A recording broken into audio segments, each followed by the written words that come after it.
बिस्मिल्लाहिर्रहमानिर्रहीम। अस्सलाम वालेकुम बच्चों, कैसे आप लोग? ठीक हो बच्चों? मैं उम्मीद करता हूँ हम लोग जहाँ भी होंगे खुश होंगे और इन्जॉय करोगे। आज की वीडियो हमारी बहुत ज़्यादा इंपॉर्टेंट है। अगर आपको मेरी वीडियो अच्छी लगे तो मेरे चैनल को ज़रूर सब्सक्राइब कीजिएगा ताकि इस तरह की सारी अपडेट्स आपको मिलती रहें। आज के इस वीडियो के अंदर मैं पंजाब बोर्ड के जो स्टूडेंट्स हैं उनका जो 9th 10th फर्स्ट ईयर और सेकेंड ईयर का रिज़ल्ट है, एक तो मैं उसकी डेट आप लोगों के साथ शेयर करूँगा और उस रिज़ल्ट से मुतल्लिक बच्चों के कुछ क्वेश्चंस भी हैं, उसके ऊपर भी मैं बात करूंगा। वीडियो को एंड तक देखिएगा। अगर वीडियो अच्छी लगे तो इसको अपने दोस्तों के साथ शेयर कीजिएगा। सबसे पहले मैं आपको बता दूं कि अगर आप में से कोई बच्चा 9th का है और फर्स्ट ईयर का है, उसको एक सब्जेक्ट में फेल हो जाता है, 2 में हो जाता है, 3 में हो जाता है, जितने भी बेशक सारे सब्जेक्ट्स में फेल हो जाता है या वो एब्सेंट हो जाता है किसी पेपर में या सारे पेपर में बेशक एब्सेंट हो जाता है, तो बच्चों याद रखिएगा आप अपनी दूसरी क्लास के अंदर प्रमोट हो जाएंगे।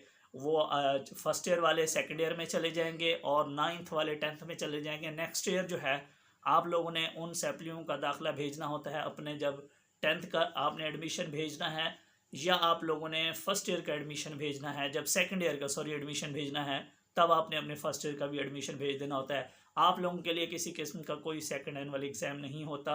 आपने जो है अपने नेक्स्ट ईयर, इवन कि आपके पास एक ये भी ऑप्शन है कि अगर खुदा न खास्ता आपको सैप्लियाँ आ जाती हैं तो आपको सैप्ली भी देने की ज़रूरत नहीं होगी।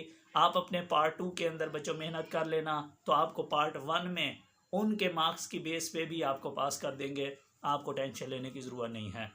इसके बाद अगर मैं बात करूं जो पार्ट 2 है बच्चों, हमारा 10th के स्टूडेंट्स हैं या हमारे पास जो बच्चे हैं सेकेंड ईयर के, अगर आप में से कोई बच्चा फेल हो गया तो बच्चों आप लोगों के पास पहले तो आप लोग जानते हो कि आपके पार्ट 1 के अंदर अगर किसी सब्जेक्ट के अंदर अच्छे मार्क्स हैं और पार्ट 2 में आपके मार्क्स अच्छे नहीं आते तब भी कोई इशू नहीं है। आपको पार्ट 2 के मार्क्स की बेस पे भी पार्ट 1 के अंदर पास कर सकते हैं या पार्ट 1 के मार्क्स की बेस पे भी आपको पार्ट 2 के अंदर पास कर सकते हैं। मीन्स दोनों को, पार्ट 1 2 दोनों के वो मार्क्स को मिलाएंगे, उसके बाद वो आपको पास फेल करेंगे। तो अगर कोई पेपर आपका पार्ट 2 का अच्छा नहीं हुआ लेकिन उस सब्जेक्ट के पार्ट 2 के आपके मार्क्स अच्छे हैं तो वो उसकी बेस पे आपको पास कर देंगे, आपकी सैप्ली नहीं आएगी। आप 9th 10th first year second year में पास होने के लिए बच्चों ज़रूरी होता है कि आपके जस्ट 33% हों। अब बच्चे ना डेली बेसिस पे मुझे एक नोटिफिकेशन शेयर करते हैं कि जी आईबीसीसी ने तो बोला है कि 40%। बच्चों याद रखिएगा आईबीसीसी ने ये ज़रूर कहा है हमारे पाकिस्तान के सारे बोर्ड्स को कि आप 40% के ऊपर जो है वो पास फेल करें, लेकिन हमारा जो पंजाब बोर्ड है वो अभी इस साल कोई ऐसी पॉलिसी अप्लाई नहीं कर रहा। हमारा पंजाब बोर्ड हो सकता है 2024 में अप्लाई करे, हो सकता है, मोस्ट एक्सपेक्टेड है कि 2025 में भी हो सकती है। सिर्फ फेडरल बोर्ड इस बार 9th और फर्स्ट ईयर के ऊपर अप्लाई कर रहा है पासिंग मार्क्स 40%। अभी तक हमारे पंजाब के बोर्ड्स के सारी क्लासेस के जो पासिंग मार्क्स हैं बच्चों वो 33% है। तो वो आपके पार्ट 1 2 दोनों को मिला के 33% अगर हो जाएं तो वो उसकी बेस पे आपको वो पास फेल करते हैं। मीन्स अगर मैं सिंपल से एक एग्जांपल देता हूँ इंग्लिश के अंदर, और सेम यही सारे सब्जेक्ट्स के अंदर होगा।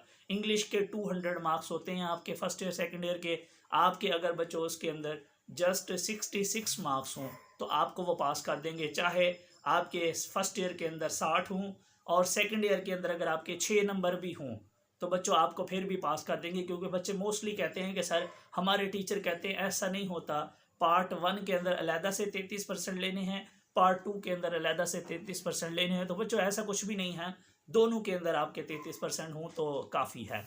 इसके बाद मैं आप लोगों के साथ जो है वो ये भी, आप लोगों को वैसे घबराने की ज़रूरत नहीं है, इंशाल्लाह आप लोगों का रिज़ल्ट अच्छा आएगा, आपको परेशान होने की ज़रूरत नहीं है। अब मैं आप लोगों के साथ जो है जो आप लोगों के रिज़ल्ट की डेट्स हैं जो अभी एक्सपेक्टेड जो बताई जा रही हैं, मेरी आज बोर्ड के अंदर बात भी हुई है, तो जो डेट्स मुझे पता चली हैं बच्चों आप लोगों के रिज़ल्ट के हवाले से मैं वो शेयर कर देता हूँ। इसके अंदर में भी हो सकता है कोई माइनर सा चेंज भी हो सकता है। और एक और चीज़ मैं बता दूँ, आप में जो पार्ट 1 2 ये 2 के बच्चे होंगे, मीन्स कोई बच्चा 10th का है या सेकेंड ईयर का है, वो मोस्टली मुझसे सेकेंड एनुअल का रिज़ल्ट भी पूछते हैं। तो बच्चों ये जो रिज़ल्ट्स की मैं आपको डेट बता रहा हूँ, इसके जैसे ही आपका ये रिज़ल्ट आएगा इसके 40 डेज़ के बाद आप लोगों का वो एग्ज़ाम होगा। उसके अंदर बच्चों आप अपनी सैप्ली भी दे सकते हो और अगर आपके मार्क्स कम आते हैं तो आप अपने मार्क्स इंप्रूव भी कर सकते हो। इसके अंदर जो हमारे पास 10th रिज़ल्ट है सबसे पहले बच्चों वो आएगा, और वो आएगा जी 31 जुलाई को इंशाल्लाह। 10th के बच्चे जो है वो 31 जुलाई। अब 31 जुलाई बच्चों आप 40 डेज़ और लगा लें, उस 31 जुलाई के फ़ौरन ही आप लोगों के एडमिशन चले जाएंगे, तो आप लोगों ने अपने एडमिशन भेज देने हैं एज ए प्राइवेट स्टूडेंट्स के तौर पे। और उसके बाद 40 दिन के बाद आप लोगों का पेपर हो जाएंगे और अगेन 2-2.5 माह के बाद आप लोगों का रिजल्ट भी आ जाएगा और इससे कोई फ़र्क नहीं पड़ता। सेकेंड एनुअल बच्चे अक्सर फिर घबरा जाते हैं कि जी इसकी वैल्यू कम हो जाती है, यार कुछ भी नहीं होता। अभी इस बार फर्स्ट एनुअल हुआ है, अगली दफ़ा सेकेंड एनुअल होगा, वो भी एनुअल एग्ज़ाम है, ये भी एनुअल एग्ज़ाम है। इसके बाद 9th का रिजल्ट आएगा जी, वो आएगा 26 अगस्त को। आप सेकेंड एनुअल नहीं होगा, आप जस्ट जितनी भी सैप्लियाँ होंगी चाहे सारे फेल हो, आप प्रमोट हो जाओगे अपनी 10th क्लास के अंदर। इसके बाद जी सेकेंड ईयर का रिजल्ट आएगा और वो आएगा बच्चों 23 सितंबर को 12वीं क्लास का रिजल्ट आएगा। इसके बाद आप यूँ समझ लो तकरीबन नवंबर के अंदर जाके आप लोगों के जो है वो पेपर्स होंगे और इस सेकेंड एनुअल एग्ज़ाम के जी। इसके बाद लास्ट पे आप लोग जानते हैं और बच्चों 15 अक्टूबर तक जो है वो फर्स्ट ईयर का रिजल्ट आएगा। और एक बात याद रखिएगा, जितने सब्जेक्ट्स में आप पास हो जाते हो वो पास होते हो, सिर्फ जिन सब्जेक्ट्स में आप फेल होंगे, जिसमें आपको सैप्लियाँ होंगी, सिर्फ आप उसमें फेल होंगे। ये पुरानी पॉलिसी किसी दौर में हुआ करती थी कि जब आप 3 सब्जेक्ट में फेल होते थे तो आपको सारे सब्जेक्ट में वो फेल कर देते थे। अब ऐसा कुछ नहीं है, जिन सब्जेक्ट्स में आप पास होंगे वो पास होंगे। सिर्फ जिन के अंदर आपको सैप्लियाँ होंगी, चाहे वो 10 सैप्लियाँ ही क्यों ना हों, आपने जस्ट वो सैप्लियाँ देनी है। तो मुझे उम्मीद है कि यार आपको मेरी बात अच्छी लगी होगी, समझ भी आई होगी। दुआओं में याद रखिएगा। Thank you so much. Allah हाफिज़।